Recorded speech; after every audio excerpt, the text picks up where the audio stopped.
Hello and welcome back to another Bean Report YouTube episode. We have some usual coverage for you. We're going to talk about the PWHL as we have, and then we are going to talk about some NBA playoffs, and then today is a special baseball holiday, and then just a quick little talk about what I've seen about some World Cup news going on. But first, we're going to go to the PWHL and just give you the scoring updates from last week. So there are only 5 games across the board last week. Seattle headed to Ottawa to take on the Charge, and they won that one 5-3. New York went to Minnesota to take on the Frost, and the Sirens lost that one 1-4.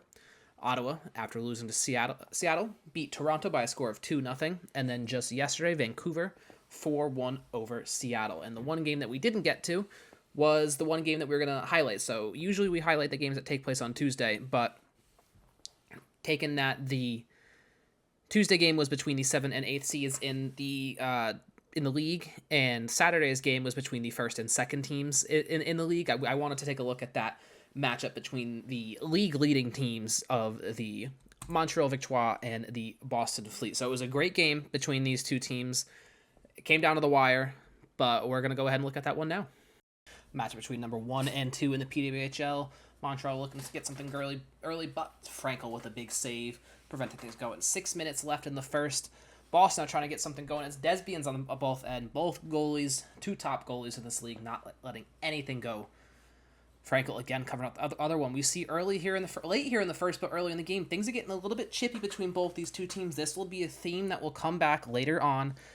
A little rivalry between these two teams, that number 1 and 2 in the league.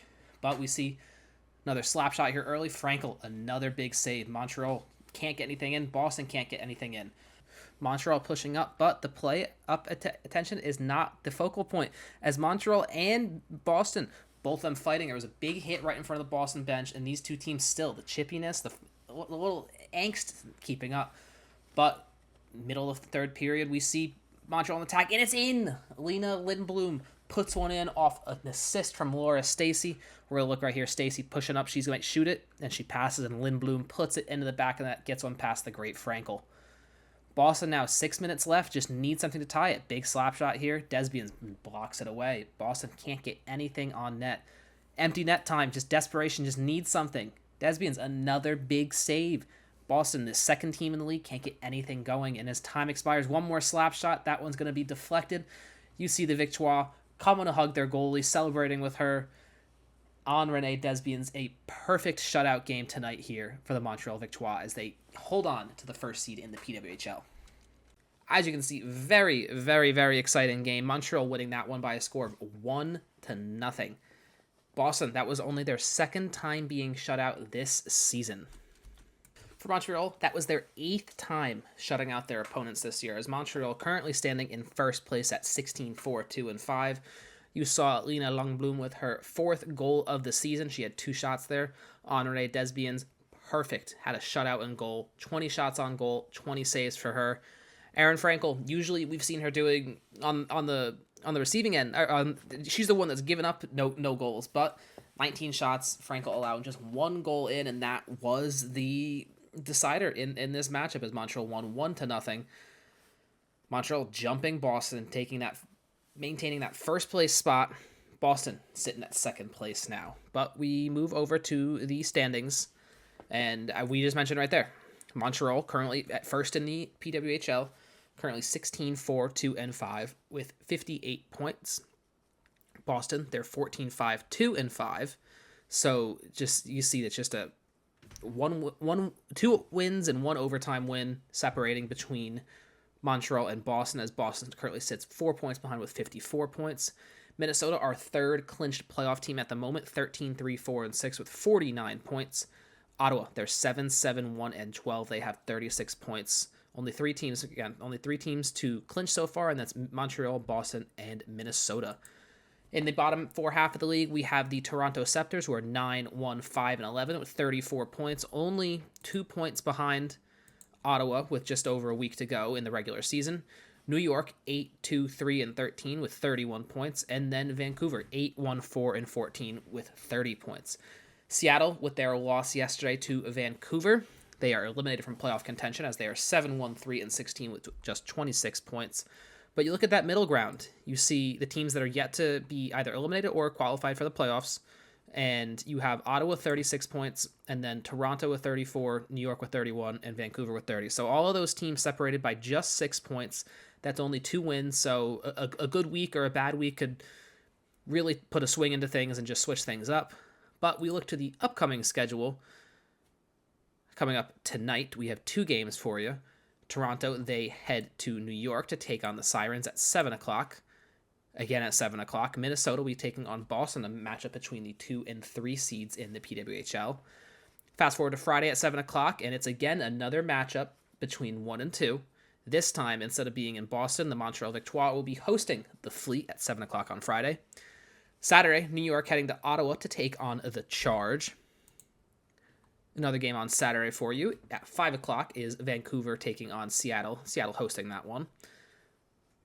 One game for you on Sunday as Toronto heads to Minnesota to take on the Frost. And then a Tuesday doubleheader with New York taking on Toronto in Toronto. And then Montreal going over to Vancouver for the 10 o'clock late night game to take on the Golden Eyes.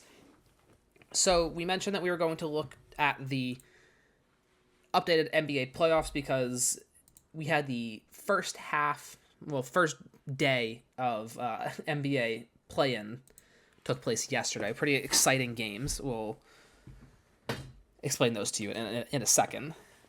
So here's the updated East standings. We had a couple of flip-flops, and that was really between just the Raptors and the Hawks, but the top 4 stay the same in the East.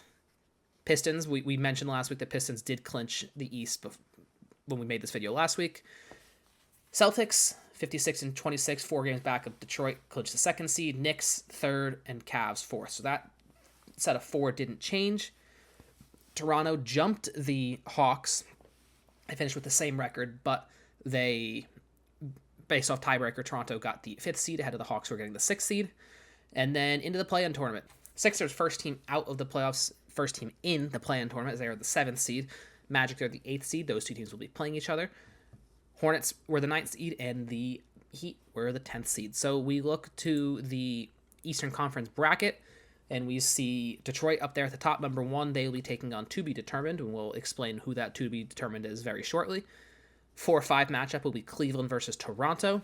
3-6 matchup is the Knicks and the Hawks. And then the 2-7 matchup will be the Boston Celtics taking on either the Philadelphia 76ers or the Orlando Magic.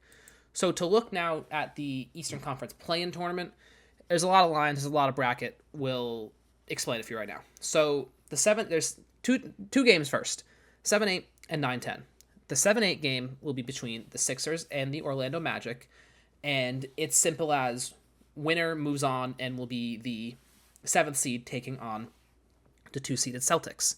So again, winner moves on and faces the Celtics. Loser goes down and plays the winner of the Hornets Heat game. That game took place yesterday. It was a single overtime game. Kobe White hit a crazy shot to tie things up. Tyler Herro had some crazy free throws and 6 points in like 15 seconds to put the Heat up by 1. But it was a LaMelo Ball layup that put the Hornets up by 1, and then a pretty impressive Miles Bridges block on the other end that sealed the deal as time expired, and the Hornets, they move on. Miami Heat, they are eliminated. That's the first team we have eliminated so far from the NBA playoffs. The Hornets, so they're the 9th seed. They will now play the loser of the Sixers and Magic game. So the Sixers and Magic play at 7:30 tonight, and then loser will then play the Hornets on Friday. Winner of that game, so winner of that final play-in game, will be the 8th-seeded team in the East taking on the Detroit Pistons. So Celtics, they'll play either the Sixers or the Magic, and then the Pistons, they'll play either the Hornets and then or whoever's the loser of the Sixers and Magic game. We move to the West now, and again, not a lot of movement here. Thunder, Spurs, they've been the 1-2 seed pretty much the entire season. Best 2 records in the NBA, 64-18 and 62-20. Denver Nuggets, 54-28, but they ended their season incredibly hot, winners of their last 12 games. Despite that, they're still 10 games back from the Oklahoma City Thunder, but the 3 seed there for the Nuggets. Lakers, Rockets are the 4-5. Timberwolves, they clinched the final 6th spot in the West.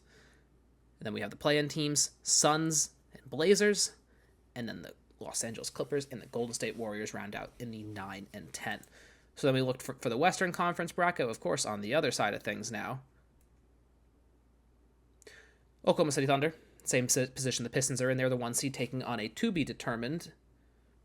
Again, we know who the to-be-determined will be. We'll just show you off in a bracket in a second. 4-5 matchup is the Lakers taking on the Rockets.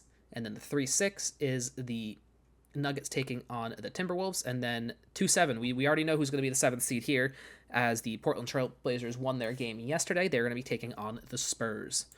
So we look now, this is a different bracket than what the East currently is, because as the East played their 9-10 game yesterday, the West played their 7-8 game yesterday. So, the game yesterday, Minnesota. Portland ended up winning last night, 114-110. It was a close game. Denny Avia had 41 points, 7 rebounds, and 12 assists, so a good game for him. Jalen Green put up 35 points for the Suns. But as the Blazers ended up winning, you see they're the 8th seed. They're actually going to be the 7th seed. So they finished the regular season as the 8th seed, but because they won this play-in tournament, they move on, and they are the 7th seeded team. As for the Suns, they drop down now to this quote-unquote loser bracket, as they will now wait to face the winner of tonight's game, which is the 9-10 game, and that is between the Golden State Warriors and the Los Angeles Clippers. So that's the 10 o'clock game tonight. Winner moves on to face the Suns, and then on Friday, the winner of that first matchup taking on the Suns, and the winner of either Warriors and Clippers taking on the Suns, winner of that game will be the 8th seed taking on the Oklahoma City Thunder. So, again, I talked about it last week. I think it's time for the play-in tournament to be. I think we don't need it anymore. It's ran its course. It was good during COVID, but it's just not necessary anymore, especially in a time where we are playing a full 82-game season. So it's not like we need to help these teams who maybe didn't play as many games as the other teams. If it can't be decided in 82 games, why is it going to be decided in 83 or 84 games? It's just you're having these 9 and 10 teams, and there's 7 and 8 teams just fighting to who's going to get swept by the Thunder, who's going to get swept by the Pistons in the first round.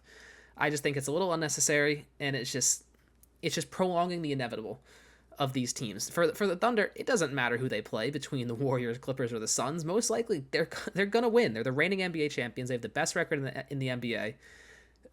It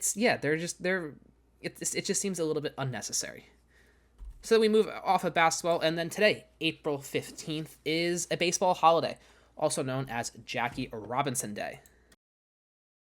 Of course, today is the day that Jackie Robinson in 1947 broke the color barrier in the MLB and became the first African-American player to play in the MLB, which was beforehand just a purely white league. So April 15th, 1947, Robinson, first player of color to be playing in the MLB. And as we know now, Jackie Robinson Day, all teams remove their name from the back of their jerseys. Of course, the Yankees always have that, but every other team who usually has names on the back of their jersey are gone, and every team has been replaced, their numbers, with the number 42 in honor of Robinson. And you see in a lot of situations, it's the bottom picture is not a good example, but Yankees, it kind of blends in. But the Mets, you can see that it's not their usual color of blue, but that's a Dodger blue 42. Of course, Robinson played for the Dodgers, but teams then adopt the Dodger blue 42 on the back of their jersey, and just, again, everybody wears 42 across the league, as that number has been retired across the MLB in honor of Robinson. It was during the 50-year anniversary in 1997 was when the MLB decided to retire the number 42 league-wide, and then since then it's just it's kept going. And then the last number 42 was Mariano Rivera of the Yankees. Of course, he was grandfathered in, and because he was number 42 beforehand, they allowed him to continue wearing that until he inevitably retired in 2013. But since then, number 42 has not been worn except for one day every year, April 15th, Jackie Robinson Day. So today's always a great day in baseball, honoring the legacy and honoring everything that Jackie Robinson did for civil rights movements and for baseball, and just for America. So Jackie Robinson Day, always a great day to celebrate in baseball. It's always a great time just to look out and just see everybody adopting, everybody wearing that iconic number 42 for one day a year. So the last thing I want to talk about now is something that I've been seeing going on with the World Cup. And the first thing I've seen going on with the World Cup, especially at MetLife Stadium in New Jersey, and I've seen for a couple other stadiums, that there's no parking at the stadiums. There's no tailgating going on, which seems like an odd experience, that especially someone who's gone to plenty of Giant games in their lives, and tailgating is such an integral part of the game, especially when the Giants aren't doing good. The tailgating is the best part of the game. No tailgating, which means how do you get to these stadiums? Because you picture MetLife Stadium and what's in the surrounding areas? Highways and swamp. It's not like in Europe where these soccer stadiums, these football stadiums, are walkable. You can get there just on foot. It's not like that here. So how do you get there? The train, New Jersey public transportation. Usually, to get between New York and East Rutherford, which is where MetLife Stadium is, it's a ticket cost of about $12.90. So right now, NJ Transit is planning on a nearly 700% increase in their ticket costs. These tickets are going to be over $100 to get to and from New York City during these games.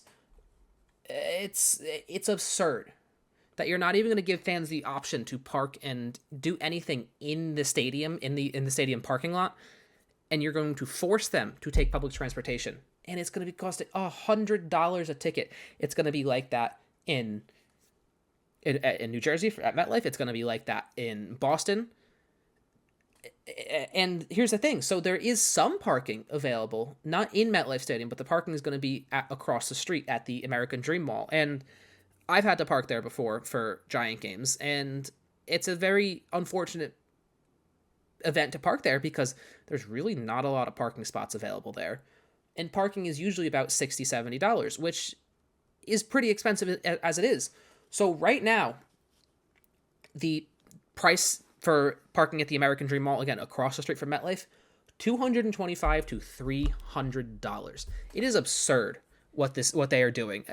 And yes, people are going to pay for it. People are definitely going to pay for it. The demand is there. People are not going to want to take the train. They're going to want to park their own car there. I don't know how tailgating is going to work for there, but it's ridiculous. That's absurd. The price gouging is off the charts. It is just, I don't know. It's just what's wrong with everything today. Everything is so damn expensive. No one cares anymore about the average fan. The average fan can't get tickets to these things. Not even the finals games that's going to be at MetLife. Just the regular first round group play games. A regular fan can't go to that. Someone who's just on a regular income who maybe want to take their family of four, they can't go there. The tickets are off the chart.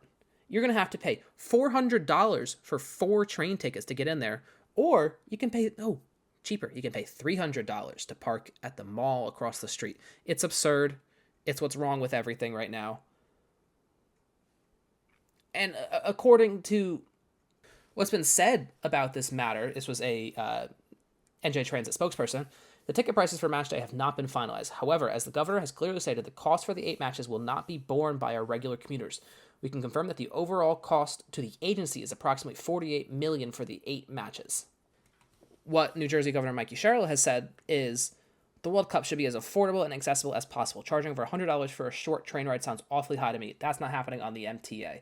That's what the governor posted on X. And apparently this is all just a way to try and get the money back for FIFA because they got to make a profit on this. And it can't just be a sporting event for the people. They got to turn a damn profit.